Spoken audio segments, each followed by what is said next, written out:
આપણે બધા જાણીએ છીએ કે ગુજરાત સરકાર ગૃહ વિભાગ દ્વારા જો નશાની બંધી છે અને રાજ્યમાંથી નાબૂદ કરવા ખાતર પોલીસ કાર્યવાહી કરતી હોય છે.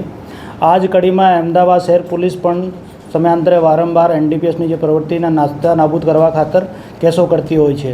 ગઈ તારીખ 1/6/2026ના રોજ અમદાવાદ શહેરના ઝોન 4 પોલીસ ડિવિઝન ખાતે જે નરોડા પોલીસ સ્ટેશન છે આમાં આના ઇન્ચાર્જ જે ઇન્સ્પેક્ટર છે SA કટોડિયા આને ખબર મળેલ કે એક વ્યક્તિ છે જે હ્યુમન ઇન્ટના આધારે કે આ કોઈ વાદાજનક વસ્તુ લઈને ખાસ કર નાર્કોટિક્સ થઈ શકે તે લઈને આવવાના છે. પોલીસ દ્વારા યોગ્ય આ વિસ્તારમાં વાચ ગોઠવી નાના ચિલોડા સર્કલ પાસે આ વ્યક્તિને રોકી ઓર એનડીપીએસના એક્ટની જે એક્ટના પ્રોવિઝન છે આના અકોર્ડિંગ કાર્યવાહી કરતા આ વ્યક્તિ જેનું નામ મોહમ્મદ સાજિદ મોહમ્મદ ઉસ્માન શેખ ઉંમર 48 યર્સ રહેવાસી ગિલવિટ હિલ્સ ચોકી યુનુસભાઈની ચાલી અંધેરી વેસ્ટ મુંબઈ મહારાષ્ટ્રના છે. આને રાઉન્ડ અપ કરી પૂછતાછ કરતાં આ વ્યક્તિ પાસેથી 7 કિલો ઓર 84 ગ્રામ જેટલો મેથામેફાઇન મળેલ છે જેની કિંમત આશરે 14,16,80,000 જેટલી છે. આ સાથે આ વ્યક્તિ પાસેથી 9,820 રૂપિયા રોકડ પણ મળેલ છે.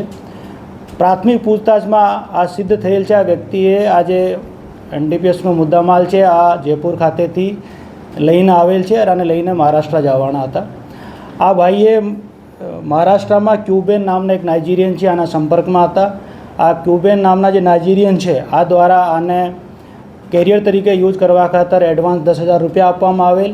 અને કીધું કે ભાઈ તમારે રાજસ્થાનમાં જે આની કેપિટલ છે જયપુર આના બસ સ્ટેન્ડ પાસે તમને એક વ્યક્તિ મળશે, તમને એક પાર્સલ આપશે, તે પાર્સલ લઈને તમારે પરત મહારાષ્ટ્ર આવવાનું છે.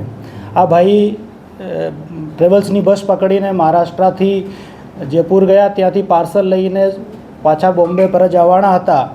આ સમય દરમિયાન આને મુંબઈની સીધી બસ નહીં મળતા અમદાવાદની બસ પકડી અને અમદાવાદથી આગળ જવાના હતા. આ દરમિયાન નરોડા લોકલ પોલીસના જે ઇન્ચાર્જ PI છે SA કોટડિયાને માહિતી મળેલ ઓર હ્યુમન ઇન્ટના આધારે પોલીસ દ્વારા કાર્યવાહી કરી આ વ્યક્તિને પકડી ધોરણસર એનડીપીએસ એક્ટમાં જે કલમો છે આમાં ગુનો દાખલ કરી અને અટક કરીને આગળની કાર્યવાહી ચાલુ કરવામાં આવેલ છે.